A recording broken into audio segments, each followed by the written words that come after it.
3 नवंबर 2023 पाकिस्तान के south western state यानी बलोचिस्तान में पाक आर्मी पर एक अटैक होता है। इस अटैक में लगभग पाकिस्तानी आर्मी के 20 सोल्जर मारे जाते हैं। इस अटैक की जिम्मेदारी बाद में तहरीक-ए-तालिबान पाकिस्तान यानी टीटीपी ने उठाई थी। ये अटैक करने से सिर्फ 15 दिन पहले पाकिस्तान की आर्मी और तहरीक-ए-तालिबान पाकिस्तान के बीच पीस ट्रीटी खत्म हो गई थी। वहीं 22 दिसंबर 2023 को टीटीपी ने एक और अटैक पाकिस्तानी आर्मी पर प्लान किया।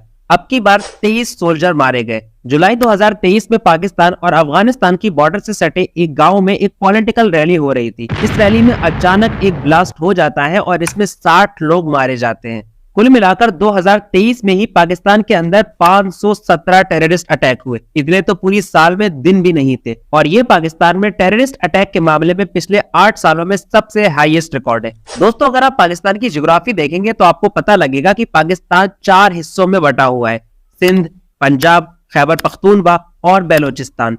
बाकी बचता है पीओके यानी पाकिस्तान ऑक्यूपाइड कश्मीर। मजे की बात यह है कि इन चारों स्टेट समेत पीओके में भी पाकिस्तान से आजादी की तैयारियां चल रही हैं और ये तैयारी है पाकिस्तान को हिस्सों में बांटने की, और वो भी 2 नहीं बल्कि 4 हिस्सों में बांटने की। Actually in near future Pakistan एक बहुत बड़ी वॉर फेस करने जा रहा है और ये वॉर किसी कंट्री के साथ नहीं बल्कि एक इंटरनल वॉर होगी, जिसको आप एक सिविल वॉर भी कह सकते हैं। और अगर ये सब सक्सेसफुल रहा तो कल का पाकिस्तान ऐसा नहीं बल्कि ऐसा दिखेगा। इन चारों देशों में चलने वाले नेशनलिस्ट मूवमेंट पाकिस्तान को कई टुकड़ों में बांटना चाहते हैं और कहीं ना कहीं इन सारे मूवमेंट को किसी न किसी ताकतवर देश का सपोर्ट भी हासिल है।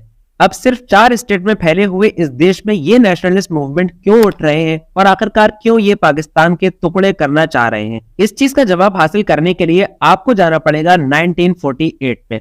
23 मार्च 1948 को मोहम्मद अली जिन्ना का बांग्लादेश का पहला दौरा हुआ था और यहाँ पर उन्होंने एक हिस्टोरिकल स्पीच दी थी। इस स्पीच में उन्होंने कहा था कि पाकिस्तान की नेशनल लैंग्वेज सिर्फ और सिर्फ उर्दू रहेगी। अब क्योंकि बंगाली पॉपुलेशन अपने कल्चर और अपनी लैंग्वेज के लिए बहुत ज्यादा सेंसिटिव है, इसलिए उन लोगों ने इसके खिलाफ आवाज उठाई और आखिरकार ये आवाज एक आंदोलन बन गई और ये आंदोलन एक जंग की शक्ल में बदल गया और रिजल्ट में 1971 में बांग्लादेश आजाद हुआ। बिल्कुल वही अप्रोच पाकिस्तान आज की अपनी माइनॉरिटीज के साथ दिखा रहा है जो उसने 1948 में बांग्लादेशियों के साथ दिखाई थी। ना तो उनके कल्चर और उनकी लैंग्वेज को प्रोटेक्ट किया जा रहा है और ना ही उन लोगों को पाकिस्तान की गवर्नमेंट, उसकी पॉलिटिक्स और उसकी ब्यूरोक्रेसी में हिस्सा दिया जा रहा है। अब जबकि पाकिस्तान फाइनेंशियली और इकोनॉमिकली भी हद से ज्यादा कमजोर हो गया है, ऐसे में इन लोगों को बेहतरीन मौका मिला है और ये आंदोलन अब पहले से बहुत ज्यादा तेज हो गए हैं। तो सबसे पहले बात करते हैं हम बलोच आंदोलन की। बलोचिस्तान पाकिस्तान का सबसे बड़ा स्टेट है और ये पाकिस्तान की 44% ऑफ लैंड कवर करता है, लेकिन पाकिस्तान में बलोच पॉपुलेशन सिर्फ और सिर्फ 5% है। दोस्तों, आपको पता नहीं होगा लेकिन बलोचिस्तान का ये बंजर सा दिखने वाला इलाका अपने आप में एक खजाना लिए बैठा है। यहाँ की जमीनों के अंदर पेट्रोलियम, गोल्ड और डायमंड तक की माइनिंग हो चुकी है। इसलिए चाहे अंग्रेज हो और चाहे पाकिस्तान की प्रेजेंट सरकार हो, हर किसी ने इस जगह को ज्यादा से ज्यादा एक्सप्लॉइट करने और इसके नेचुरल रिसोर्सेज को लूटने का काम किया है। और इस सब के बीच इन जमीनों के असली मालिक यानी बलोच सिर्फ और सिर्फ मजदूर बनकर रह गए हैं। जब भी वो इसके खिलाफ आवाज उठाते हैं तो उनकी आवाज को दबा दिया जाता है। पाकिस्तान की गवर्नमेंट हमेशा उन लोगों से प्रो इंडियन होने का, इंडिया से फंडिंग लेने का और टेररिस्ट होने का इल्जाम लगाकर नए नए ऑपरेशन शुरू कर देती है।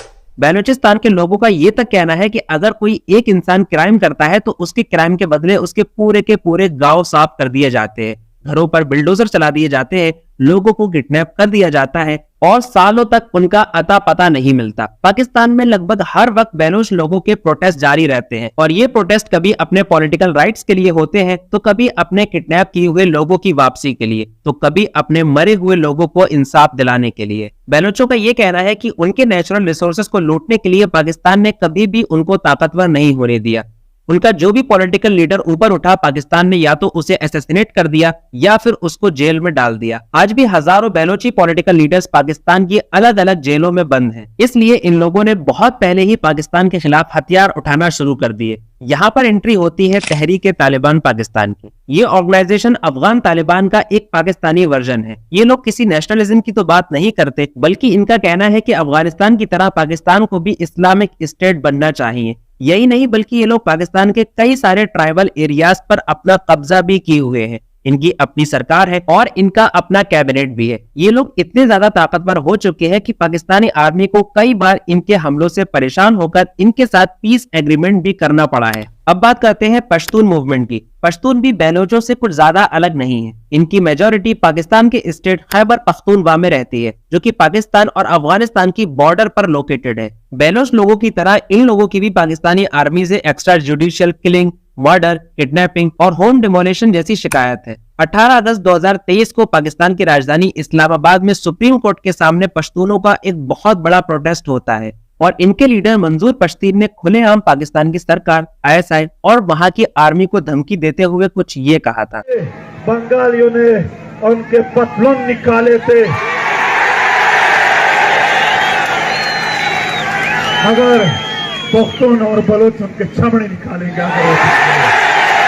पाकिस्तान के खिलाफ पश्तूनों की लड़ाई भी पार्टीशन जितनी ही पुरानी है। जब 1947 में बंटवारा हुआ था तो इंडिया ने पाकिस्तान और पाकिस्तान ने इंडिया की बॉर्डर को तो मान लिया था, लेकिन पाकिस्तान और अफगानिस्तान की ये जो बॉर्डर है जिसे डुरांड लाइन कहते हैं, इसको अफगानिस्तान ने नहीं माना था। यही वजह है कि पाकिस्तान के क्रिएशन के बाद 1947 में UN की एक मीटिंग में अफगानिस्तान दुनिया का इकलौता देश था जो पाकिस्तान को नहीं मान रहा था और इसी वजह से पाक आर्मी ने 1949 में इस एरिया पर अटैक कर दिया जहां पर पश्तून की मेजॉरिटी रहती थी और जबरदस्ती इस एरिया को अपने यहाँ मिला लिया। खैबर पख्तूनख्वा आज भले से पाकिस्तान में हो, लेकिन इसमें बसने वाले अक्सर लोगों की फीलिंग्स एंटी पाकिस्तान है। अब बात कर लेते हैं सिंध की। 1947 के बाद जब इंडिया और पंजाब से बहुत सारे लोग पाकिस्तान की तरफ माइग्रेट कर गए तो उनमें से अक्सर लोग उर्दू बोलने वाले और पंजाबी थे।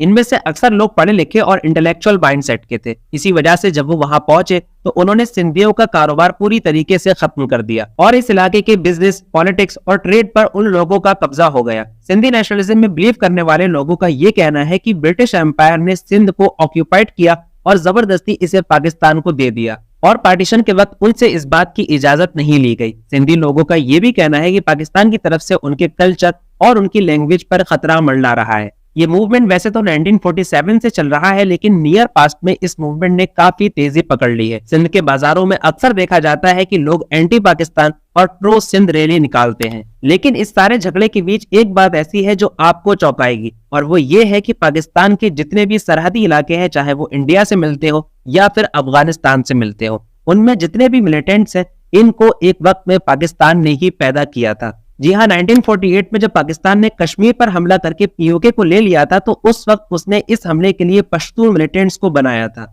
और जब अफगानिस्तान पर रशिया ने हमला किया था तो पाकिस्तान, सऊदी अरब और अमेरिका ने मिल करके एक कोलिशन बनाया था और इन देशों की आर्मीज के थ्रू यहाँ के सरहदी इलाकों में रहने वाले लोगों को रशिया से लड़ने के लिए मिलिट्री ट्रेनिंग तक दी जाती थी और उनको काफी फंड भी दिया जाता था। तो आज के जितने भी सेपरेटिस्ट मूवमेंट्स पाकिस्तान में उठ रहे हैं, अगर आप उनके शुरुआत में जाएंगे तो आपको पता लगेगा कि ये सारे वही लोग हैं जिनको पाकिस्तान की आर्मी और वहाँ की सरकार ने ही बनाया था, लेकिन आज वो उनके लिए ही सर का दर्द बनते चले जा रहे हैं। अगर पाकिस्तान ने मिलिटेंसी को सपोर्ट ना किया होता तो शायद आज कहानी यहाँ तक नहीं पहुंची होती। चलिए अब इस वीडियो को यहीं खत्म करते हैं, इस उम्मीद के साथ कि वीडियो आपको पसंद आई होगी। वीडियो पसंद आने पर लाइक, शेयर और KW Z को सब्सक्राइब जरूर करें। मिलते हैं अगली वीडियो में, तब तक के लिए अलविदा।